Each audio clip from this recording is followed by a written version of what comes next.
Hello दोस्तों, अभी हम लोग क्या पढ़ रहे थे? कोशिका के बारे में पढ़ रहे थे, है ना। कोशिका क्या है, उसके कितने कोशिका के कितने अंग होते हैं, है ना। उसमें कैसे सेल डिवीजन होता है ना। उसमें कैसे विभाजन होता है। अब आज हम पढ़ेंगे ऊतक के बारे में, है ना, कि ऊतक क्या होता है। तो ऊतक क्या होता है, जिस तरीके से ईंटों से कई ईंटें जब मिलती हैं, है ना, तो उससे क्या बनती है, एक दीवार बनती है ना। उसी तरीके से जब कई कोशिकाएं, है ना, समूह बनाती हैं, अपना इकट्ठा होती हैं, तब क्या बनता है, ऊतक बनता है ना। क्या बनता है, ऊतक बनता है ना। यानी जब समान कोशिकाओं का समूह, है ना, जब समान कोशिकाओं का समूह बनता है तो उसे क्या कहा जाता है, ऊतक कहा जाता है। ठीक है। ऊतक का अध्ययन क्या कहा जाता है, हिस्टोलॉजी कहा जाता है। और फादर ऑफ हिस्टोलॉजी किसको कहा जाता है, गॉटलिब को कहा जाता है। ठीक है। यानी ऊतक क्या है, एक ही प्रकार की, है ना, एक ही प्रकार की कोशिकाओं का एक समूह है ना, उसे क्या कहा जाता है, ऊतक कहा जाता है। और ऊतक से क्या बनता है, शरीर का क्या बनता है, एक अंग बनता है। और जब कई अंग होते हैं तब उनसे क्या बन जाता है, एक शरीर बन जाता है ना। चलिए अब देखते हैं कि ऊतक क्या होता है। तो ऊतक दो प्रकार के होते हैं ना। अभी हम लोग किस में पढ़ेंगे, अभी हम लोग पढ़ रहे हैं जूलॉजी।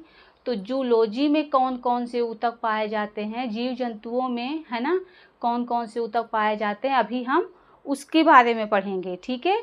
बाकी बॉटनी का जो है कि पेड़ पौधों में कौन से ऊतक पाए जाते हैं, ये हम बॉटनी में पढ़ेंगे। ठीक है। चलिए अभी हम लोग पढ़ते हैं जंतु ऊतक के बारे में। तो जंतु ऊतक कितने प्रकार के होते हैं, तो ये 4 प्रकार के होते हैं। कौन कौन से, epithelial tissue, connective tissue, muscular tissue और नर्वस टिश्यू। ठीक है। तो एपिथेलियल टिश्यू मतलब उपकला ऊतक, है ना। ये क्या काम करता है, हमको बाहरी हमारा आवरण देता है, यानी हमारे स्किन के ऊपर भी पाया जाता है ना। और क्या करता है, ये हमको रक्षा प्रदान करता है। क्या करता है, रक्षा प्रदान करता है ना। उसके बाद ये क्या करता है, एक्सक्रीशन में भी काम करता है ना। क्या करता है, ये एक्सक्रीशन में भी काम करता है। हमारी क्या करता है, हमको संवेदनाएं भी देता है, अवशोषण की क्रियाएं भी करता है ना। तो अब ये कैसे करता है, ये हम इसके आगे इसमें हम बताएंगे, है ना। इसको क्या कहा जाता है, शरीर का प्लास्टर या फिर इसकी कवर कहा जाता है ना। तो ये क्या करता है, ये हमको संवेदनाएं भी देता है ना। ये एपिथेलियल टिश्यू कुछ किस में पाया जाता है, हमारी आंतों के बिलाई में भी पाया जाता है ना। और कहाँ पर, जिससे क्या होता है, वहाँ पर अवशोषण होता है ना।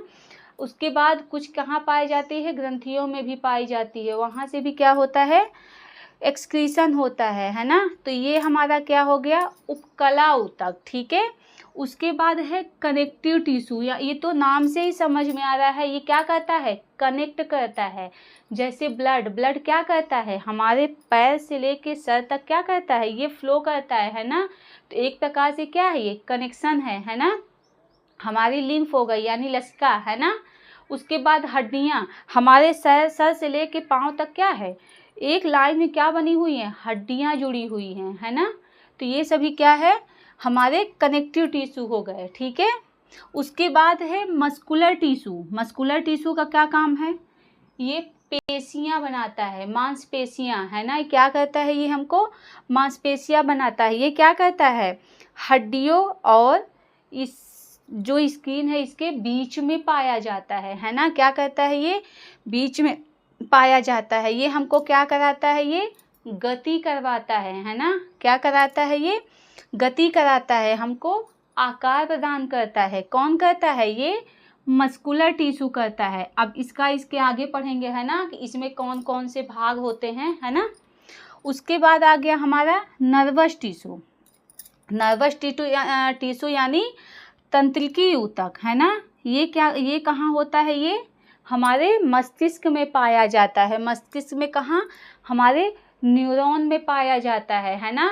तो ये हमारा जो सर हो गया और ये पीछे हमारा स्पाइनल कॉर्ड है ना, तो इसमें क्या होती है, नसों का पूरा गुच्छा होता है। तो ये सारी चीज़ें किस में आती हैं, हमारे नर्वस सिस्टम में आती हैं, है ना। इसको नर्वस सिस्टम को क्या कहा जाता है, बिजली का तार या फिर कंट्रोल रूम कहा जाता है। क्या कहा जाता है, बिजली का तार और कंट्रोल रूम कहा जाता है। यानी हमारे शरीर में कब कौन सी एक्टिविटीज़ होनी है ना, यानी इन सब का कनेक्शन किसके पास है, नर्वस सिस्टम के पास है ना। जब तक वो नहीं बोलेगा कि आपको क्या दिक्कत हो रही है ना, कौन सा संदेश लेना है, कौन सा संदेश देना है, ये काम किसका होता है, हमारे ब्रेन का होता है ना।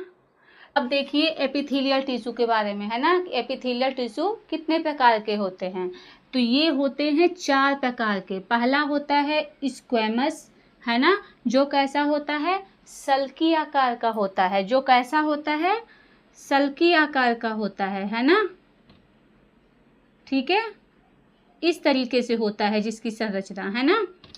तो ये क्या हो गया, ये आपका सल्की आकार का हो गया, है ना। उसके बाद कौन सा आ गया आपका, कॉलमनर यानी स्तंभाकार, है ना। कॉलमनर यानी कैसा हो गया, स्तंभाकार इसकी आकृति हो गई। यानी जो अंग बने होंगे वो इस वाले इससे बने हुए हैं, है ना। उसके बाद आ गया आपका क्यूबॉइडल। क्यूबॉइडल में कैसे रहा होगा आपका, ये, है ना। तो इस तरीके से इनके अंग बने हैं, ठीक है ना, इस तरीके से। उसके बाद सिलिएटेड में क्या हो गया, आपके सीलिया प्रेजेंट होता है। क्या होगा इसमें, सीलिया प्रेजेंट होगा, है ना। अब देखते हैं कि कितने प्रकार के होते हैं, अब इसमें से कौन कौन से होते हैं, है ना। तो सबसे पहले हम क्या देखते हैं, स्क्वैमस एपिथेलियल टिश्यू। तो ये कैसा होता है, ये त्वचा की बाहरी परत बनाता है। ये कहाँ पाया जाता है, तो ये हमारी जीभ में पाया जाता है। ये कहाँ पाया जाता है, तो ये ईसोफेगस में पाया जाता है। और कहाँ पाया जाता है, तो ये एलिमेंट्री कैनाल में पाया जाता है। यानी जो ऊतक कैसा होता है, सल के आकार का होता है, सल्की उपकला ऊतक जो होता है वो जीभ में पाया जाएगा, है ना। उसके बाद कहाँ पाया जाएगा, ये एलिमेंट्री कैनाल में पाया जाएगा। और कहाँ पाया जाएगा, तो ये ईसोफेगस में पाया जाएगा, है ना। उसके बाद कौन सा होता है, कॉलमनर एपिथेलियल टिश्यू, है ना, यानी स्तंभाकार उपकला ऊतक। तो इसका काम क्या होता है, तो इसका काम होता है सिक्रेशन और अब्जॉर्प्शन का काम होता है ना। ये क्या करता है, अब्जॉर्ब करता है और कुछ चीज़ें सिक्रेट करता है। तो ये पाया किस में जाता है, तो ये पाया जाता है इंटेस्टाइन में, यानी आंतों में पाया जाता है। आंतों में कहाँ, आंतों के अंदर क्या पाई जाती है, विलाई पाई जाती है ना, जो क्या करती है, अवशोषण का काम करती है। उसके बाद और कहाँ पाया जाता है, तो ये पाया जाता है गॉल ब्लैडर में पाया जाता है ना। तो गॉल ब्लैडर में क्या होता है, वहाँ पर पित्त रस निकलता है ना, यानी वहाँ पे क्या होता है, सिक्रेशन का काम होता है। और कहाँ पाया जाता है, तो ये ओवरी में पाया जाता है ना। उसके बाद हो गया आपका क्यूबॉइडल एपिथेलियल टिश्यू। तो क्यूबॉइडल एपिथेलियल टिश्यू मतलब ये घनाकार उपकला ऊतक, है ना। तो ये कहाँ पाया जाता है, तो हमारी लाल ग्रंथियों में पाया जाता है, ठीक है। उसके बाद कहाँ पाया जाएगा, ये श्वेत ग्रंथियों में पाया जाएगा। और कहाँ पाया जाएगा, ये वृक्क नलिकाओं में पाया जाता है ना। उसके बाद चौथा है आपका सिलिएटेड एपिथेलियल टिश्यू, यानी रोमक पक्षामी या फिर उपकला ऊतक। यानी इसमें क्या पाए जाएंगे, इसमें रोम पाए जाएंगे, है ना। इसकी सतहों पे क्या पाया जाता है, सीलिया पाया जाएगा। आपको पहले ही हम पढ़ा चुके हैं सीलिया फ्लैजिला के बारे में, जिसमें सीलिया क्या थे, छोटे छोटे रोम जैसे थे, और फ्लैजिला क्या था, वो ऐसे पूंछ जैसे था, है ना। तो यहाँ पे ये कैसे होते हैं, ये ऊतक कैसे होते हैं, रोम वाले होते, इसमें छोटे छोटे रोम पाए जाते हैं, है ना। तो ऐसे ऊतकों से हमारा कौन सा अंग बना हुआ है, तो हमारा क्या बना है, ट्रेकिया बना हुआ है ना। ट्रेकिया किससे बना हुआ है, पश्चमाभी उपकला ऊतक से बना हुआ है। और कौन सा बना हुआ है, मुख गुहा बना हुआ है ना, यानी हमारी कौन सा बना है, ये बैकल कैविटी बनी हुई है। और फैलोपियन ट्यूब में भी क्या पाए जाते हैं, सिलिएटेड एपिथेलियल टिश्यू पाया जाता है। अब देखते हैं कनेक्टिव टिश्यू, है ना। कनेक्टिव टिश्यू मतलब संयोजी ऊतक, मतलब क्या करता है, जो जोड़ता है ना, जो क्या करता है, किसी भी चीज को कनेक्ट कर रहा है ना, उसे क्या कहते हैं, कनेक्टिव टिश्यू, है ना। तो ये क्या करता है, जोड़ने का काम करता है ना। जैसे क्या होती है, गांव से लेकर शहर तक कैसे जुड़ा होता है, रोड के माध्यम से जुड़ा होता है ना। उसी तरीके से क्या करता है, कनेक्टिव टिश्यू हमको क्या करता है, जोड़ के रखता है। हमारे एक शरीर से दूसरे शरीर को क्या करता है, ये जोड़ के रखता है, जो कई माध्यम में जोड़ के रखता है ना। अब देखते हैं वो माध्यम कौन कौन सा है। तो पहले तो हम ये देखेंगे कनेक्टिव टिश्यू होते कितने प्रकार के हैं। तो ये होते हैं 3 प्रकार के, proper connective tissue, skeletal connective tissue और लिक्विड कनेक्टिव टिश्यू, यानी वास्तविक संयोजी ऊतक, कंकाली संयोजी ऊतक और तरल संयोजी ऊतक। ठीक है। तो देखिए प्रॉपर कनेक्टिव टिश्यू में क्या होता है कि ये 5 प्रकार के होते हैं। सबसे फर्स्ट होता है एरियोलर टिश्यू, है ना। ये कैसे होते हैं, ये लचीले होते हैं, है ना। ये क्या करते हैं, अंगों को जोड़ने का काम करते हैं, जैसे फाइब्रोब्लास्ट, मास्ट कोशिकाएं और माइक्रोफेज, है ना। ये सभी क्या करते हैं, लचीले होते हैं और अंगों को जोड़ने का काम करते हैं। ठीक है। फिर आ गया आपका एडिपोज टिश्यू। ये क्या करता है, वसा को स्टोर करके रखता है ना। अगर हमारे शरीर में वसा है तो क्या होगी, हमको ठंडी नहीं लगेगी, है ना। ये हमारे अगर स्किन के नीचे वसा है तो हम कैसे दिखेंगे, हम फूले फूले दिखेंगे, हमारा चेहरा क्या दिखेगा, चिकना दिखेगा, साफ दिखेगा। वहीं अगर जिसके पास एडिपोज टिश्यू कमी होती है तो वो कैसा दिखता है, बिल्कुल पचका हुआ दिखता है ना। छोटे बच्चों में देखते होंगे कि एडिपोज टिश्यू यानी वसा की क्या होती है, अधिकता होती है, इसलिए वो कैसे होते हैं, गोलू मोलू से होते हैं।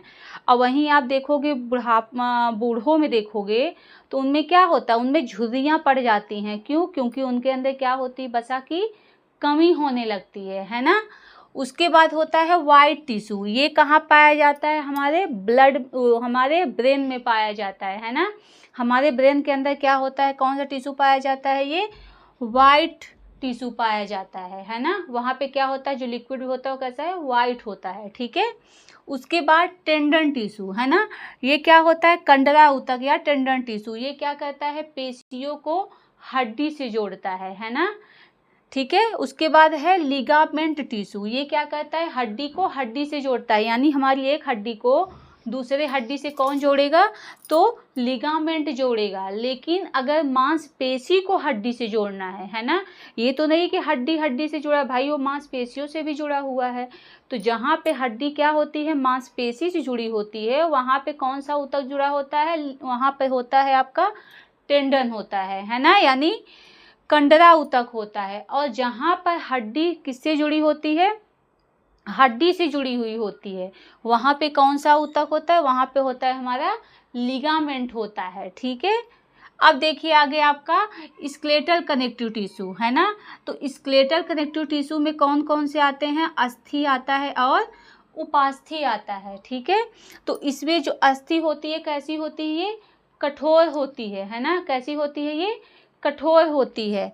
और उपास्थि कैसी होती है, तो ये लचीली होती है। हमारे ये नाक के बाहर में क्या लगा हुआ है, उपास्थि यानी कार्टिलेज लगा हुआ है ना, कार्टिलेज से बना हुआ है। हमारे कान, ये भी किससे बना हुआ है, कार्टिलेज से बना हुआ है ना।